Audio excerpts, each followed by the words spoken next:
César Salgado Caraballo, nacido el 28 de mayo de 1993 en el municipio de Chinú, Córdoba. Estudiante y graduado de la Universidad de Córdoba en Ciencias Sociales, Economía y Política, cuya licenciatura ejerce hasta la actualidad, trabajando en la docencia en el Liceo Panamericano Campestre desde 2021. Fiel creyente de una Colombia mejor y una educación pluralista e incluyente para el pueblo. Muy buenos días para todos. En el día de hoy nos encontramos con el profesor César Salgado Caraballo. El día de hoy la entrevista va a estar enfocada en el ámbito político y educativo, de tal manera que escogimos un docente de Cátedra de la Paz y también de Ciencias Sociales. Profesor, muy buenos días, bienvenido a esta entrevista. Fernando, te cedo la palabra. Está, profesor. La primera pregunta que tenemos para usted en el día de hoy es: ¿qué diferencia ve usted con respecto a la Colombia de antes, la Colombia de su niñez y la Colombia de hoy en día? Bueno, es una pregunta que tiene unos aspectos muy grandes, que abarca unos aspectos muy grandes, perdón. Pues esos aspectos, pues en mi infancia, en la adolescencia, en el colegio yo disfrutaba porque era un impacto cuando estaba saliendo la tecnología reducir, era un impacto cuando estaban saliendo los celulares, era de moda, no todos tenían los celulares. Era pues poco internet, no teníamos la información que ustedes hoy adquieren. Pues no he visto el comportamiento de ustedes al comportamiento que teníamos nosotros. Éramos como íbamos por etapas. Ustedes hoy en día todas las etapas las sueltan en la adolescencia. Pues las niñas tenían su etapa para pintarse los labios, no desde la adolescencia y así. Igual el mundo va girando, va cambiando, hay que amodelarnos a esto, a este nuevo cambio que tenemos, ¿cierto? Es un cambio pues de este aspecto, lo he visto desde este punto de vista. Los adolescentes hoy en día, ustedes pues la idea es, los adultos dicen que ustedes tienen pues este mundo, no saben cómo manejarlo, pero es un cambio que viene y pues ellos no se han dado cuenta que el cambio es que ustedes están conociendo y abriendo la mente a un mundo distinto y ellos no están pues sujetos a ese mundo y pues o no quieren esos cambios que hay hoy en día. Mucha gente no admite esos cambios por el miedo de hacer el cambio, ¿cierto? Okay. Vamos ahora con una segunda pregunta. Esto es en cuanto al ámbito educativo. ¿Qué diferencias ve usted con respecto al sistema educativo de antes, el que usted vivió, con el de ahora? No, era muy diferente, sobre todo el trato docente-alumno era muy diferente, se respetaba al docente. Hoy en día pues el respeto al docente se ha ido perdiendo, ¿cierto? De ese ámbito, si lo vemos del ámbito educativo, pues era un poco también más cerrado. Anteriormente el alumno no podía criticar al docente, hoy en día tienen la amplitud de criticar al docente, que me parece perfecto porque cada quien tiene su punto de vista, ¿cierto? Igual participar. Anteriormente era ¿cómo te digo? Una educación rígida, no podía salirse pues, digamos, del casillero, por decirlo así, tenías que seguir cada punto. Hoy en día vemos una educación más libre, menos autónoma, ¿cierto? Porque anteriormente era algo seguido al pie de la letra, hoy en día pues un poco más libre la educación que recibe. Me parece mucho más perfecto que la educación evolucione y siga avanzando libremente, sobre todo. Claro, no, quizás realmente como tal, como sistema educativo no ha cambiado mucho, pero en el trato o en la práctica de la educación, el trato docente-alumno, sí concuerdo con usted de que han habido muchas diferencias, unas a mal, otras a bien. Por eso mismo sigo con la siguiente pregunta, un poco difícil, pero pongámonos en la hipotética situación de usted es ministro de Educación. Profe, ¿qué cambios haría? Juan Carlos, una pregunta muy grande. Sí, haría muchos cambios, sobre todo estamos en un país que creo que todos lo hemos criticado, ¿cierto? Por la corrupción y por muchas cosas malas que nos ha llevado. Bueno, voy a reducir un cambio así principalmente que haría, sobre todo por el examen que hacemos los docentes. Pues ese examen pues no es diseñado para docentes, sino para una amplia educación, sobre todo pues lógica, razonamiento. No es, vuelvo a decir, no está diseñado para docentes, tampoco pues es un examen que se inscribe no solamente docentes, sino gente de afuera, ingenieros, administradores que no tienen trabajo. Entonces, para salir de esa brecha, que no tienen trabajo, la única solución es ser docente. Entonces, ¿qué pasa? En el ámbito educativo ellos no están pedagógicamente para ser docentes, sino para ejercer sus derechos. Yo tuve profesores que eran abogados que te llenaban el tablero, obvio, ellos sabían, pero no sabían pedagógicamente y no nacieron para eso y no estudiaron para eso, no tienen la vocación de ser pedagogo, de ser docente. Entonces, pues principalmente eso, acabaría eso, pues quien va a ser docente tendría que ser los docentes, no un abogado, un ingeniero, pues sí está bien, pero todos no saben pedagogía y no la saben enseñar.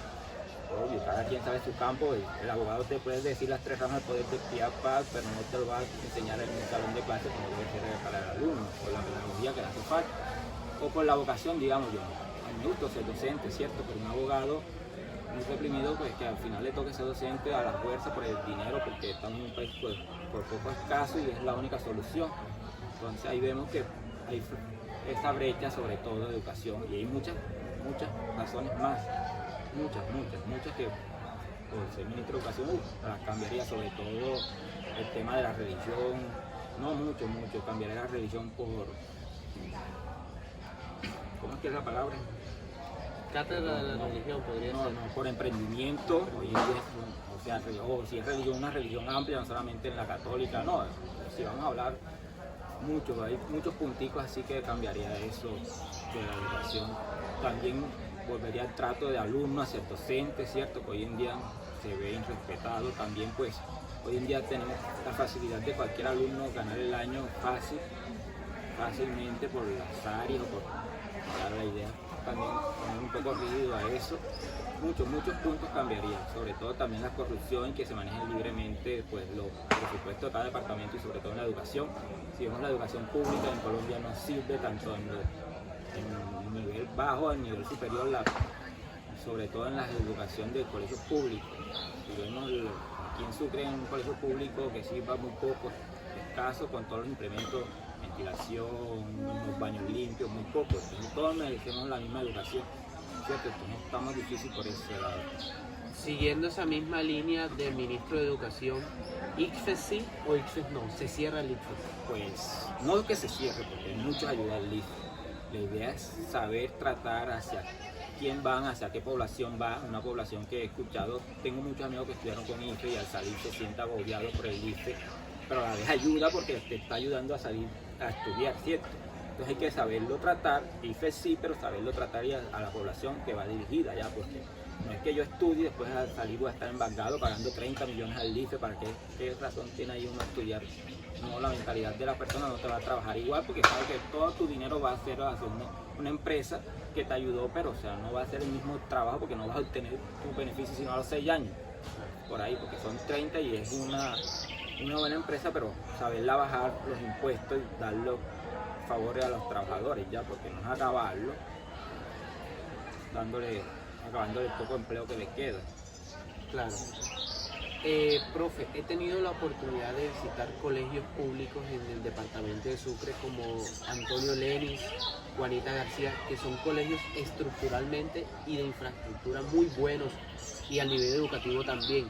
Pero usted, con ese ejercicio docente que conoce mucho más la educación en Sucre, ¿qué opinión le merece esta? Si tiene muchas falencias, si realmente no es tan mala como dicen, si la educación superior también tiene muy buenas ventajas. ¿Qué opina usted de eso? Bueno, lo que pasa es que estamos hablando de colegios públicos, me están mencionando dos a nivel de Sucre, y tenemos una población aquí muy grande y no nos cubre para eso. Y vemos la mayoría de los colegios públicos no están en esa misma condición que tú dices, esos colegios, porque son mega colegios, son nuevos, están entrando una plata nueva, pero si vemos los colegios viejos, hay muchos colegios públicos, la mayoría no están en esa infraestructura, así que veo que no vamos por un buen camino en la educación pública, sobre todo aquí en Sucre, que veo unos colegios, pues, mencionaste unos dos que están en buenas condiciones, pero el resto, que son más de 20 colegios públicos, sin sincero, y el resto que quedan.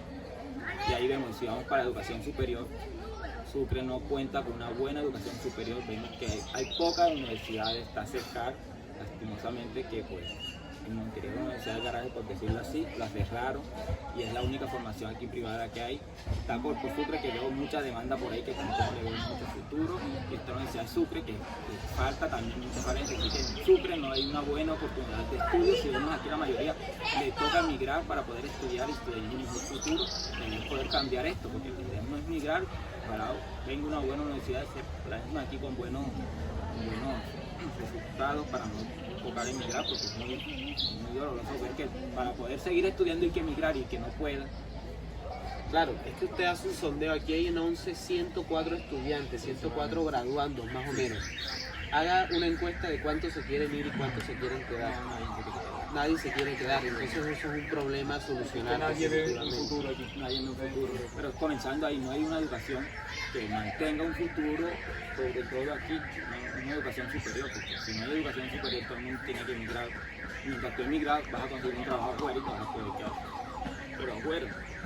Tiene que haber una similitud entre la oferta laboral y la oferta educativa. Claro, porque si aquí no vas a oferta educativa, que vas a quedar aquí haciendo nada. Totalmente. Hay que comenzar por ahí para que pueda avanzar, digo yo acá sinceramente. Si no comenzamos ahí estamos mal, sobre todo en la educación superior. Siempre he criticado que sufre la educación superior malísima, para que se pueda mejorar esa educación. Totalmente, profe. Profe, le agradecemos muchísimo por su atención y a ustedes los espectadores los esperamos nuevamente en una próxima entrevista. Muchas gracias.